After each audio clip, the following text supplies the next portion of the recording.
Hey everyone, back again on another video to help you out. This time removing the smart power control module, the theft locking module from this 2015 Honda Odyssey.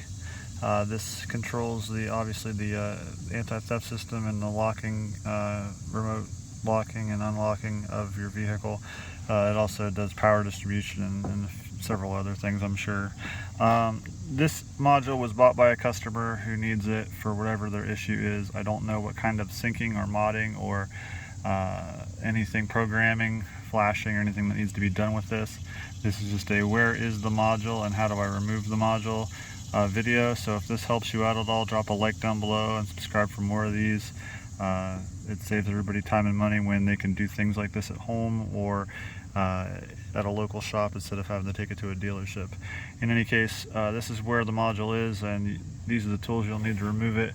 I used just a flashlight and a flathead screwdriver and a quarter drive extension ratchet and socket with a 10mm. So in order to get to this module, you'll need to come up underneath the driver's side of the dash, and it will be mounted directly to the right of the column,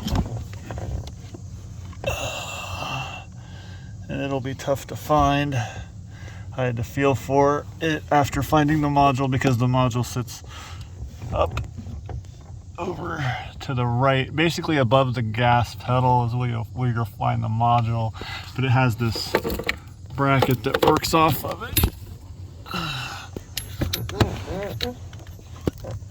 So right up there again is where you'll find that 10mm right there where that blue line across the threads are. That's where the 10mm will be that you can unbolt to remove the bracket for this module, and then you'll pull it down and you'll have a number of these gray plastic plugs here to remove. You just press on that little tab there to remove it from the module, and then it'll be out, and then you can replace it or do what you got to do. But again, if this helps you out at all, drop a like down below, subscribe for more videos, and thank you for your time.